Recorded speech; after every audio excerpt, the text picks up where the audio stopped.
going to run now the uniformity test for the visible camera, and basically it's the same also for a thermal imager. Uniformity is a qualitative measurement where we measure the average signal versus the standard deviation in an area of the camera. So what we need to do is to select the uniformity test and set up the system. Fairly easy. Double click on it, and what we see here, we have three output variables or parameters. They're in purple, and we have the mean value, the standard deviation, and the uniformity, which is measured in percentage.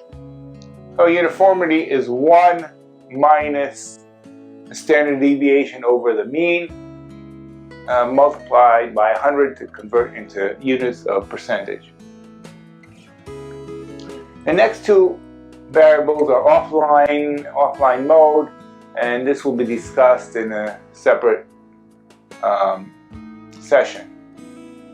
Then we have string variables or message prompts to the user, which can be modified by the test engineer or administrator to perform any kind of activities or other necessary activities for the camera to set it up in the proper mode for the measurement. Then we need to select the video input.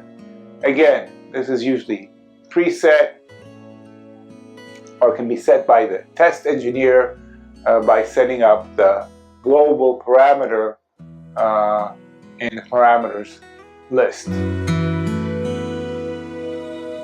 Last is, or next to last, is the number of frames to average. And here, again, we use this to filter out some of the noise. I would begin at 25 frames. You can go up to 50 or 100.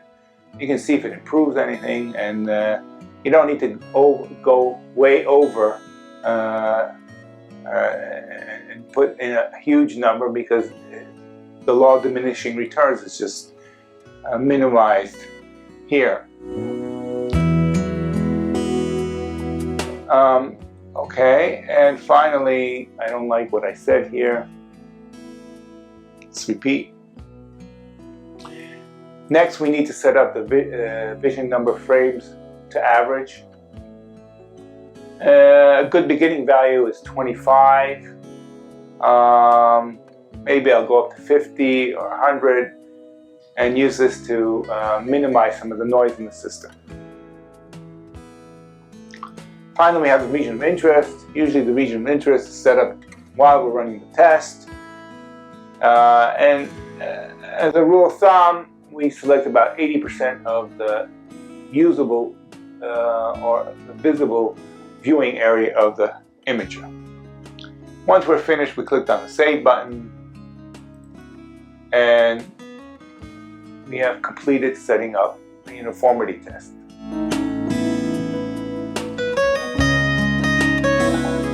Okay, after we've set up the uniformity test, we select the test and commence the running or execution.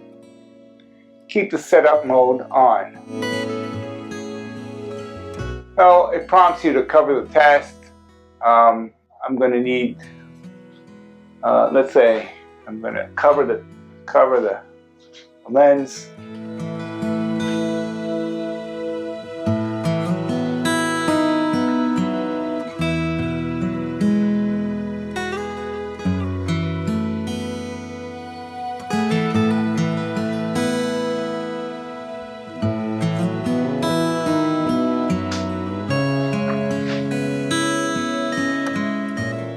I would use a cover for the lens, but I don't have one. Click the next button, and here we can select the region of interest. I get about 80%, as I said, as a rule of thumb, of the viewing area. Click the next, and the test is run.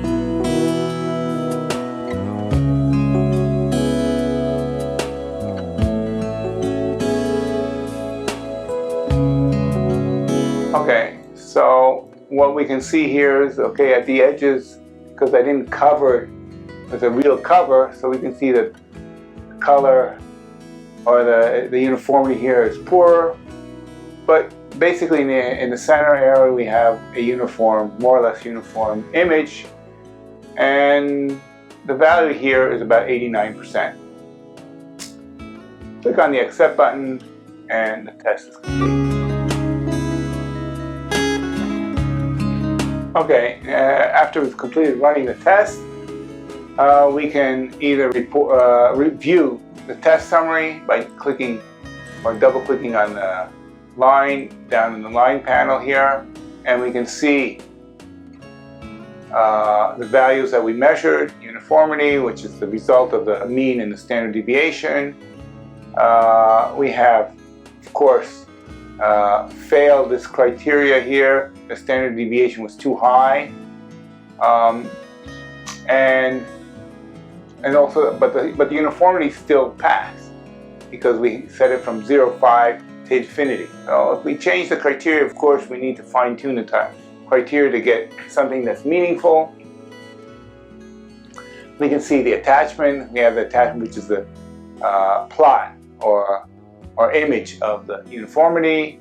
We can see the configuration parameters that we set up the system, and a brief pass-failed summary of the test, including remarks that any remarks we want to add, or tags that we want to tag to some other event that we did that day. We click on the X button to close it, and now we can create a report. So we select from the quick basket. Let me just see if there are any other tests that we have. Oh, let's unselect SNR, go back to the quick basket, click on the create report, use quick basket, picture size, let's use small. Again, if we want to add any notes, we can write anything we want, click create report, and we have our test report in HTML format, which can be saved or as a PDF file or printed to a printer if we have one that's connected. And then when we're finished, we just close.